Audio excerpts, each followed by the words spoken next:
What's up, Bears? Eric here, and this is not going to be one of my typical videos. We're not going to be joking around, having fun, quick cuts, all the stuff we've been doing. We're going to be talking about a senseless act of violence. There's going to be a trigger warning here. I want you to know the story may be triggering for some people, so I want you to keep that in mind as we go through this video. I want to talk about something that I haven't covered a lot recently, but I feel like I should get back to it in this particular incident, this very sad and enraging incident. It made me go, you know what? I need to do a video about this again. And that is the fact that we are just saturated with anti-gay, anti-queer, anti-trans rhetoric every day, all day long. The conservative community has this culture war they've created, and luckily we're seeing it recede away. It's not as heavy as it was, a couple months ago.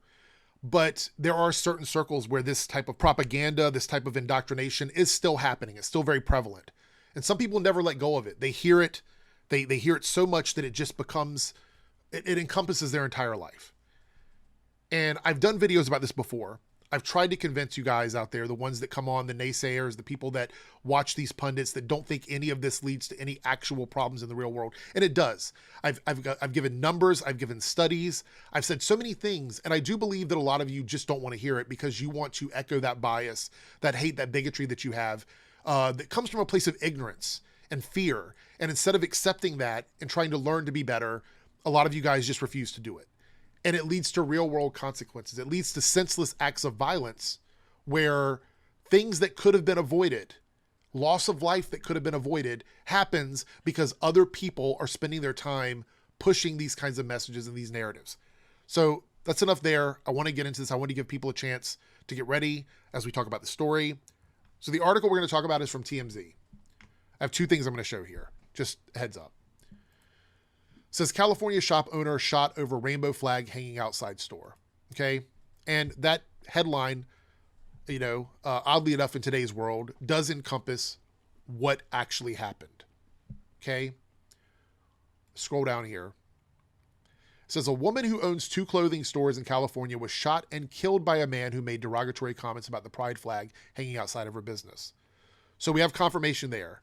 The person that did it had been making derogatory comments about a pride flag. So there's the connection. I know there'll be more investigations into this. I'm sure the police department is taking it very seriously. But that tells me, that's enough to tell me that this person had an issue with the flag.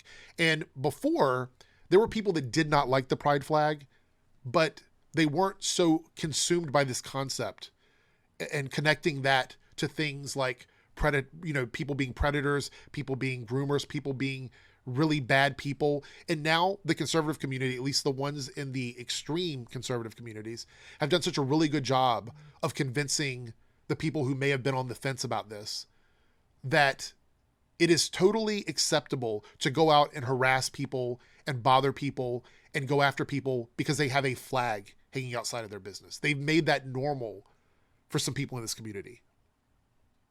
And we know that. Again, I have more information on this. Not this story, but that particular concept. The fatal shooting happened on Friday night in Lake Arrowhead, California, with law enforcement saying the suspect shot the shop owner, Lori Carlton, because he didn't like the rainbow flag outside her clothing store. So there we go. Fatal shooting. She's gone.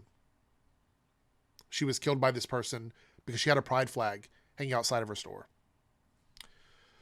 Lori owns the Magpie store in Lake Arrowhead and another studio city, and she's been a top fashion designer in Los Angeles for decades, which, if you're working in the fashion world, you've worked with people from the queer community, period. Doesn't matter who you are. The sheriff says the killer, armed with a handgun, fled on foot and was tracked down about a mile away from the store, with deputies shooting and killing him. So we have two senseless deaths. We have one person who simply owned a shop with a flag in it, support of the community. And then the person who was enraged and indoctrinated by lies and pundits online who just make up stories and spread disinformation also went out and committed an act of senseless violence and lost their life because of it. This is the world that they're trying to cultivate, this world of just people doing hateful things. says here, it's unclear if the fatal shooting will be investigated as a possible hate crime, though San Bernardino County Supervisor Dawn Rowe called the incident a senseless act of hate and violence. Rowe said in a statement, everyone deserves to live free of hate and discrimination and practice their constitutional right of freedom of speech. Lori was a remarkable member of the community, and I send my deepest condolences to her family in this time of grief. I'm assuming if this statement is correct about what he did, they will investigate it as a hate crime. I'll try and follow up on it if anything more comes from it. But this idea that people have about like things in the online space, the rhetoric we deal with leading to real world violence isn't new. How anti-LGBTQ plus rhetoric fuels violence. Hate speech from the far right is increasing the risk of violence against LGBTQ plus people, such as the Club Q shooting. This was all the way back in 2022. It's a very good article. I'll link it in the info box down below in the description box. That goes through and talks about all these connections, things that are happening, how the extreme right and their lies, disinformation, all of that has led to where we are now. This was happening in 2022, and we are now seeing the effects of it in 2023. It's a pretty clear line. And I know a lot of people don't want to admit it because a lot of people out there who are like, oh, I just don't want them bothering, kids, or I don't want them doing this, that, and the other. That's not even what's happening. This was a shop owner with a rainbow flag who was expressing their freedom of speech, their freedom of expression, and they were shot by someone with literally no connection to any of those things. None whatsoever. And that is why it is so dangerous. That's why this rhetoric is so dangerous. People getting shot and killed from simply having a flag hanging on their store, from simply expressing themselves.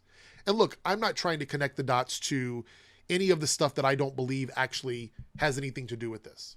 Clearly, to me, people who feel that they can go far enough to do something like that to another person for simply having the flag hanging on their shop tells me it's very obvious that person has been indoctrinated and overwhelmed by all of this anti-queer, anti-gay rhetoric, all this anti-trans rhetoric that we see on social media, because what other reason would they feel so emboldened to complain about a rainbow flag and then go in and actually shoot somebody?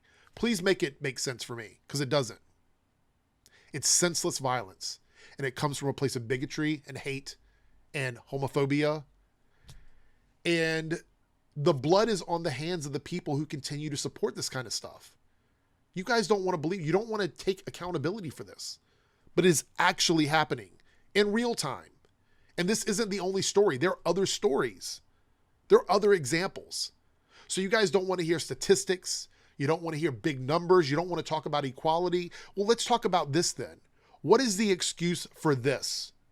For this one individual who didn't like a rainbow flag, who complained to somebody about a rainbow flag, and then went into the store and shot that person, killing them, and then also losing their life in the process. Explain this to me.